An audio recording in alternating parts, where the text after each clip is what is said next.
Hello student, आज का हमारा टॉपिक है जिन ढूंढा। इस दोहों का मैं वीडियो पहले ही बना चुकी हूँ और आज मैं आपको इसके प्रश्न उत्तर बताने वाली हूँ। इन दोहों के रचयिता हैं संत कबीर, जिनका जन्म वाराणसी में हुआ था और जिनकी मृत्यु मगहर उत्तर प्रदेश में हुई थी। इनकी प्रमुख कृतियां हैं साखी, सबद, रामायणी। इन तीनों का संग्रह बीजक नामक ग्रंथ में किया गया है। अब ये हम देखेंगे प्रश्न उत्तर। तो प्रश्न उत्तर में सबसे पहले हम देखेंगे शब्द वाटिका। तो शब्द वाटिका में शीश, शीश यानी शिष्य, गंधी यानी इत्र विक्रेता, सुवास यानी सुगंध, हाय यानी दुख सूचक शब्द, बद्दुआ, खोट यानी दोष, बौरा यानी पागल, बावला। अब ये तो हो गए हमारे शब्द वाटिका यानी इस दोहों में आए हुए कठिन शब्द जिनके ये अर्थ हैं। अब हम देखेंगे प्रश्न उत्तर। तो पहला प्रश्न है हमारा, प्रभा तालिका पूर्ण कीजिए। तो प्रभा तालिका पूर्ण करने में दोहे से हमें यह संदेश मिलता है, यानी दोहे से हमें क्या संदेश मिलता है ये है। तो पहला संदेश हो गया, हमें परोपकार सद्व्यवहार करना चाहिए, पहला संदेश। दूसरा, हमें सदैव सही राह पर चलना चाहिए, दूसरा संदेश। तीसरा, हमें अच्छे लोगों की संगत में रहना चाहिए। चौथा, हमें सफलता प्राप्त करने हेतु चुनौती व संघर्ष को स्वीकार करना चाहिए। यानी ये हमें हमारा प्रश्न हो जाता है कि दोहों से हमें क्या संदेश मिलता है। तो दोहों से हमें यह संदेश मिलता है कि हमें परोपकार सद्व्यवहार करना चाहिए, हमें सदैव सही राह पर चलना चाहिए, हमें अच्छे लोगों की संगत करनी चाहिए और हमें सफलता प्राप्त करने के लिए चुनौती व संघर्ष को स्वीकार करना चाहिए। ये पहले का आंसर हो गया। दूसरा, अब दूसरे में ये हमारा कॉलम दिया हुआ है। तो अ और आ, तो गुरु का संबंध किससे होगा? शीश से, तो यानी शिष्य से, तो शिष्य हो गया यहाँ पर। पंथी, पंथी का किससे होगा? पंथी यहाँ पर किससे दिया गया था? तो पंथी दिया गया था छाया के साथ, तो यहाँ पर छाया आ जाएगा। यहाँ पर लिखा हुआ है ना कि पंथी को छाया नहीं, तो पंथी का संबंध किससे हो गया? छाया से, तो यहाँ पर हमने क्या लिखा? छाया। फिर फूल का किससे संबंध हो गया? कांटे से, तो कांटा, फूल कांटा। कुम्हार का किससे संबंध बताया है? कुंभ से, कुंभ यानी घड़े से, तो कुंभ कुम्हार के आगे आ जाएगा। यहाँ दिया है ना कुम्हार, कुंभ है, तो यहाँ पर कुम्हार का संबंध किससे बताया है? कुंभ से, तो यहाँ पर कुंभ आ गया। तो ये हमारा कॉलम पूरा हो जाता है। इसके बाद तीसरा प्रश्न है, शब्द समूह के लिए एक शब्द लिखिए। कस्तूरी की खोज करने वाला, कस्तूरी की खोज करने वाला कौन है? हिरण। मृग, किनारे पर बैठा रहने वाला, बौरा, यानी जो पागल है वही किनारे पर बैठ के इंतजार करता है सफलता का, और जो अक्लमंद लोग हैं वो निरंतर प्रयास करते हैं। तो किनारे पर बैठा रहने वाला बौरा। तीन नौकों वाला अस्त्र, त्रिशूल। जो बलहीन है, दुर्बल। तो ये हमारा वाक्य हो गया जिनके को हमको एक एक शब्द में लिखना था, जिनका मतलब। तो पहले का हो गया हिरण, दूसरे का बौरा, बौरा यानी पागल, तीसरे का त्रिशूल और चौथे का दुर्बल। अब यहाँ पर दोहों में आए सुवचन, सुवचन यानी अच्छी सीख। तो पहला है, दुर्बल को न सताइए जाकी मोटी हाय, यानी हमें दुर्बल व्यक्ति को नहीं सताना चाहिए क्योंकि उनकी बद्दुआ में बहुत बल होता है। दूसरा, जो तो को काटा डूबे ताही बोई तू फूल, कि कोई तुम्हारे साथ बुरा कर रहा है उसके भी साथ तुम अच्छा ही व्यवहार करो, क्योंकि उसके लिए तो जैसे कहते हैं ना कि हर अच्छे बुरे का परिणाम का फल मिलता है।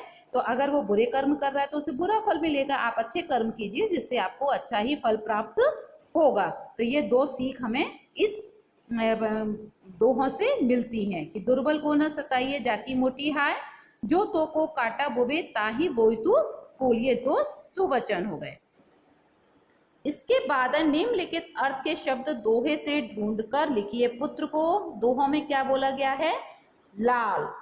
इत्र विक्रेता को क्या क्या कहा गया है? गंधी। इत्र विक्रेता को कहा गया है गंधी। फिर परमात्मा को क्या कहा गया है? साइया। खुद को मैं। अब हमारा आ गया ये छठा क्वेश्चन। दोहे में प्रयुक्त निम्न शब्दों के दो दो अर्थ लिखिए। मृग, मृग एक तो हिरन हो गया, मृग को हिरन को बोलते हैं, और दूसरा वो पशु भी है, तो इसलिए उसको क्या बोलते हैं? पशु। कुंभ एक राशि हो गई, कुंभ राशि, और दूसरा घड़ा। फल पेड़ पौधों का गूदेदार बीज को कोश, यानी फल, फल तो हम खाते भी हैं, और एक फल का मतलब होता है परिणाम, परिणाम होता है। बाल, बाल यानी बालक, और एक बाल कौन से हो गए? शरीर पर उगने वाले रोए, जैसे सिर के बाल, हाथ पैरों में भी रोए होते हैं, वो सब बाल ही कहलाते हैं। तो बाल, एक तो बालक और एक शरीर पर उगने वाले बाल। अब यहाँ पर अपनी पसंद के किसी एक दोहे के भावार्थ से प्राप्त प्रेरणा लिखिए। ये हमारा क्वेश्चन हो गया 7वां। अब हमने क्वेश्चन पे कौन सा लिया है? मेरी पसंद की है कि जो दोहा है उसका मैं भावार्थ लिख रही हूँ।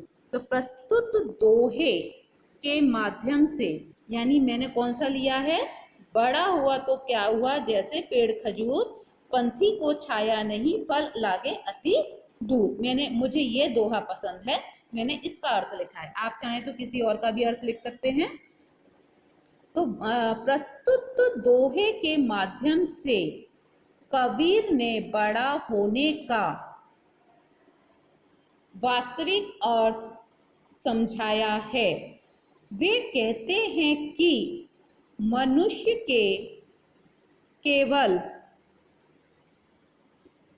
शरीर, कद अथवा पद, अधिकार से बड़ा होने पर वह बड़ा नहीं हो जाता, बल्कि वह अपने कर्मों से महान बनता है।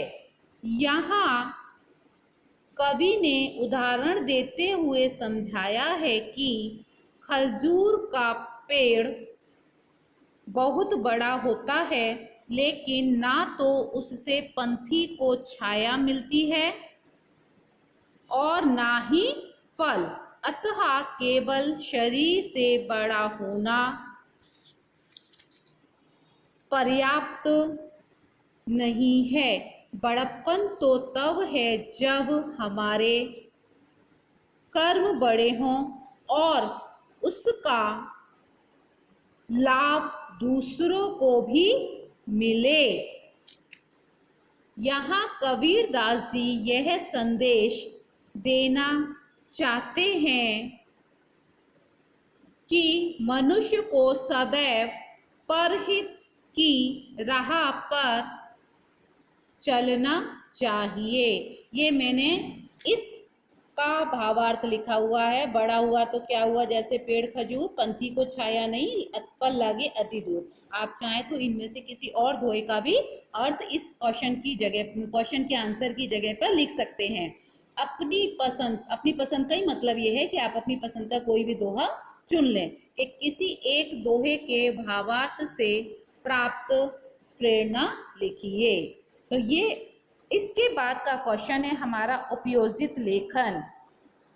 शब्दों के आधार पर कहानी लिखिए। ये 4 शब्द दिए हुए हैं, थैली, जल, तस्वीर, अंगूठी। अब इस कहानी में आपके ये चारों ही शब्द अवश्य आने चाहिए। आप कहानी इस तरीके से लिखिए कि ये चारों ही शब्द उसमें आ जाएं। और कहानी हमेशा भूतकाल में लिखी जाती है कि एक राजा था या एक लड़का था, तो ऐसे यानी भूतकाल में आपको पूरी कहानी लिखनी है।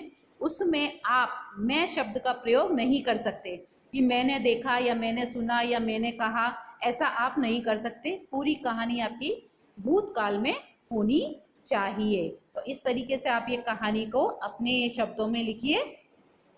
और अगर आपको ये मेरा वीडियो पसंद आया हो तो आप इसे लाइक कीजिए, सब्सक्राइब कीजिए, अपने दोस्तों के साथ शेयर कीजिए।